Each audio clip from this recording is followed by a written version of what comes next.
Hey everyone.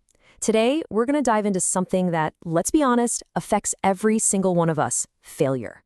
But we're not just going to talk about it, we're going to completely reframe it. We're going to see how to turn it from something that hurts into, believe it or not, your best tool for getting better. So, let's jump right in. Just think about it for a second. When was the last time you gave something a shot and it just didn't work out? Maybe a project at your job, a new hobby, even a conversation that went sideways. You know that feeling, right? That little sting of disappointment? We've all been there. It's totally universal.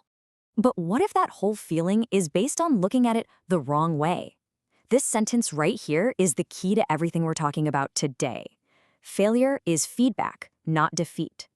Now, that's not just some nice, fluffy quote. It's a massive shift in how you see things.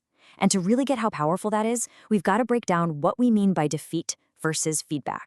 So first, let's talk about the path most of us take without even thinking about it. I'm talking about the trap of defeat. This is that mindset that tells you failure is the end of the road. And honestly, it's the very thing that keeps us from moving forward. So what does it really mean to treat failure like a defeat? Well, it's when you take that failure and you make it personal. It's that little voice in your head that says not just the project failed, but I'm a failure. It suddenly becomes a judgment on who you are and what you're capable of. It's a full stop. The story's over. In this mindset, it's a dangerous spiral. It starts with that emotional judgment, right? Tying our self-worth to an outcome. And when things go wrong, we feel kind of broken. That feeling, it can lead to total paralysis, making us too scared to even try again.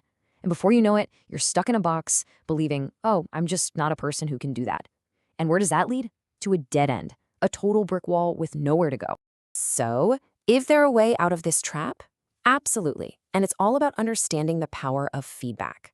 This is where we make that critical shift from seeing a dead end to seeing, well, just information. Think about this in contrast to defeat. Feedback isn't a judgment. It's just data. It's objective information about what happened, plain and simple. When I did this thing, that thing was the result. That's it. It's not a full stop at all. It's more like a compass. It's just pointing you in a new, smarter direction for your next try. And this, right here, this is the whole game laid out side by side. Where defeat feels like an endpoint, feedback is just a data point.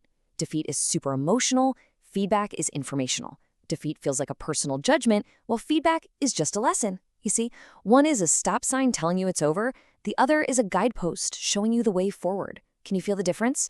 One slams a door in your face, and the other one, it opens up a whole bunch of new ones. Okay, this all sounds great in theory, but how do we actually do it? You know, especially when you're right in the middle of that stinging feeling of failure? Let's walk through a super practical guide. It's really just a simple 3-step process. Step 1, acknowledge. Just state what happened, no drama, no emotional baggage. The presentation didn't go as planned. The cake didn't rise. Don't add, and that means I'm terrible. Just the facts. Step 2, isolate. Now you got to be a detective. Find the data. What did you actually learn? Maybe you needed a bit more practice. Maybe the oven temperature was off. Find that specific, useful piece of information. And finally, step 3, apply.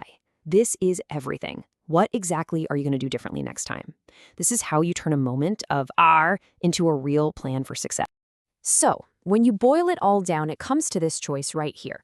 Every single setback has a lesson hidden inside it. It only turns into a real loss if we decide not to learn from it. So please, don't let a lesson feel like a loss. Treat it for what it is. Rocket fuel for your next attempt. So as we wrap up, I want to leave you with this question. Think back to that thing you thought of at the very beginning.